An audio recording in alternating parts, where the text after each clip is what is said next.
Muito bom dia, muito boa tarde, muito boa noite. Hoje é dia 8 de junho de 2017 e nós iremos estudar a nossa sexta videoaula, né? Nós iremos discorrer sobre o artigo 3º, parágrafo 2º, inciso 5 da Lei 8666, que foi o que nós combinamos no encontro imediatamente anterior. Então vamos ao texto da norma. Recomendo que você pegue a sua lei de licitações e acompanhe aqui a leitura. Artigo 3º, parágrafo 2º da 8666. Em igualdade de condições, como critério de desempate, será assegurada preferência sucessivamente aos bens e serviços produzidos no país, produzidos ou prestados por empresas brasileiras, produzidos ou prestados por empresas que invistam em pesquisa e no desenvolvimento de tecnologia no país, produzidos ou prestados por empresas que comprovem cumprimento de reserva de cargos prevista em lei para pessoa com deficiência ou para reabilitado da Previdência Social e que atendam às regras de acessibilidade previstas na legislação. Observem que o texto da Lei 8666 foi modificado pela Lei Brasileira de Inclusão.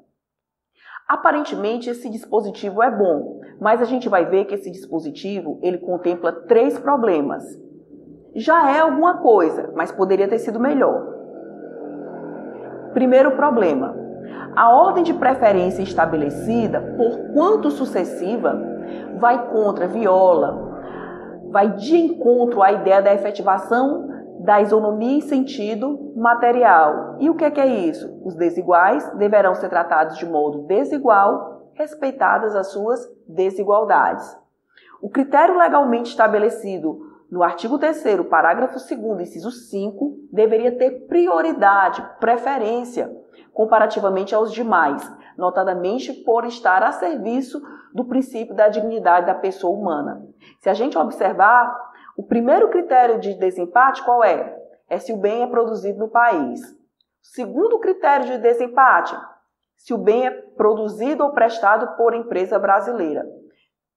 Próximo critério de desempate, se o bem ou serviço é produzido ou prestado por empresa que invista em pesquisa e no desenvolvimento de tecnologia no país. E como último critério de desempate é que entra a possibilidade de haver algum favorecimento se o bem ou serviço é produzido ou prestado por empresa que atenda às normas da Lei Brasileira de Inclusão e os preceitos da reabilitação pelo sistema de previdência social. Ou seja, o que era esse inciso 5 era para ser o primeiro dispositivo. Próximo problema, que eu ainda considero até mais grave.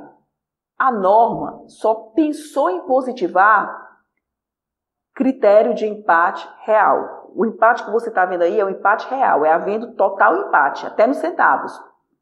A norma não trouxe qualquer hipótese de empate ficto, como o fez a Lei Complementar 123/2006, que trata das microempresas e empresas de pequeno porte, que são grandes empregadoras no país. Ou seja, o critério de desempate de que trata o artigo 3º, parágrafo 2º da 8666, apenas terá aplicação quando ocorrer empate real. Não se pensou em positivar critério de empate ficto, beneficiador da sistemática de inclusão social. Não há nada disso. A exemplo do que for estipulado em favor das micro e pequenas empresas pela Lei Complementar 123/2006, mais precisamente em seus artigos 44 e 45. E, nesse aspecto, as ME e EPPs, grandes empregadoras no país, elas não receberam qualquer incentivo no tocante à inclusão das pessoas com deficiência e no tocante à inclusão das pessoas reabilitadas pelo sistema de previdência social.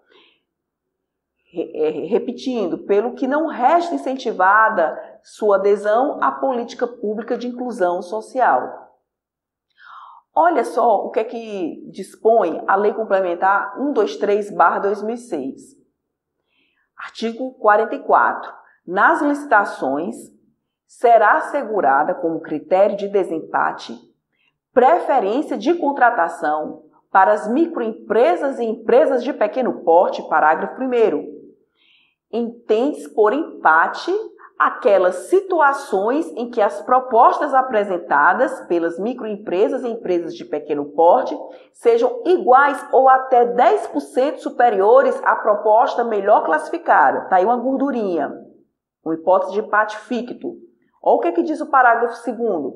Na modalidade de pregão, o intervalo percentual estabelecido no parágrafo 1º desse artigo será de até 5% superior ao melhor preço. Olha outra gordurinha, olha outra hipótese de empate ficto.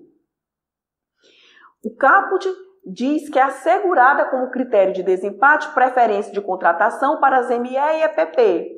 E os parágrafos 1º e 2º ainda beneficiam mais as ME e EPP, grandes empregadoras do país, ao estipular os dispositivos, hipótese de empate ficto. E como é que funciona essa sistemática de empate ficto?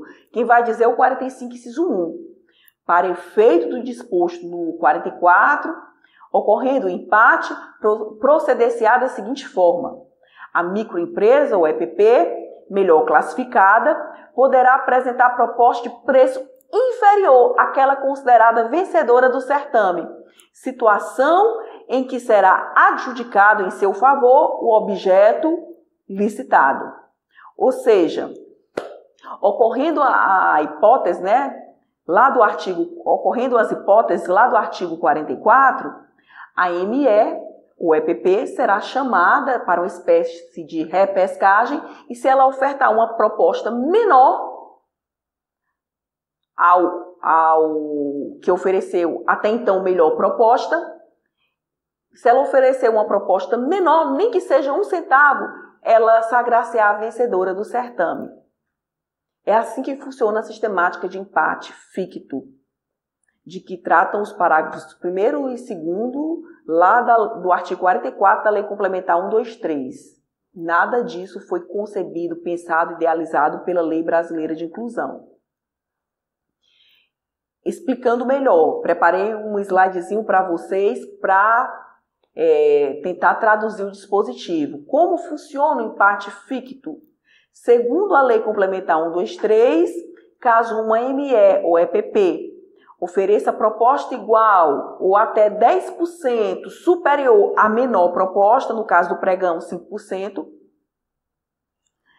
concede-se à ME ou EPP a possibilidade de ofertar proposta de preço inferior apresentada pela concorrente melhor classificada. Claro que essa concorrente melhor classificada, ou até então melhor classificada, ela não vai ser, obviamente, uma ME ou uma EPP.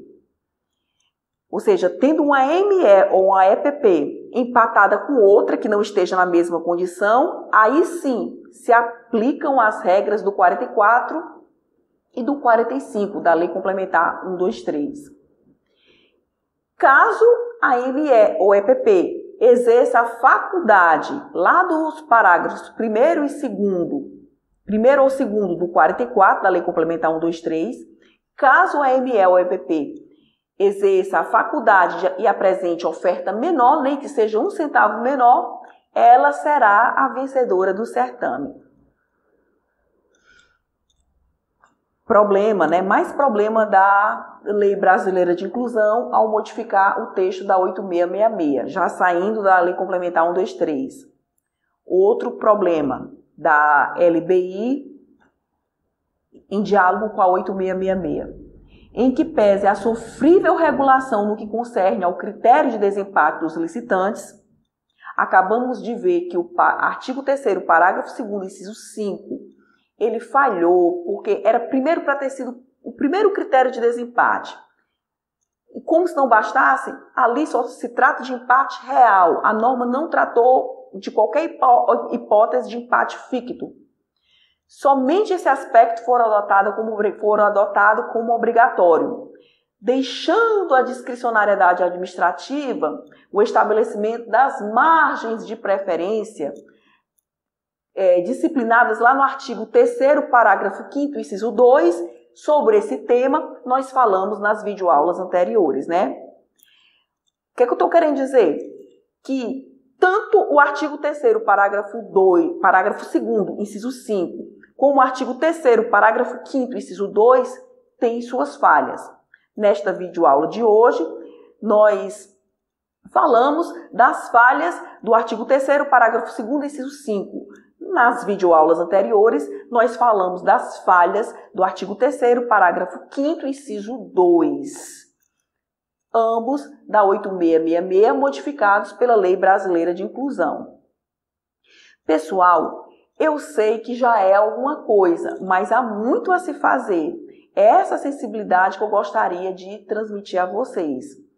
Inclusão social significa um jogo de soma 100, porque a maior parte de um conjunto é o quê?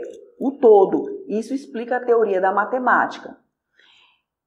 Por hoje é só. Na próxima videoaula, nós encerraremos o conteúdo programático, falaremos de outro dispositivo da 8666, modificado pela Lei Brasileira de Inclusão, tá certo? Fica com Deus, paz e bem, até a próxima.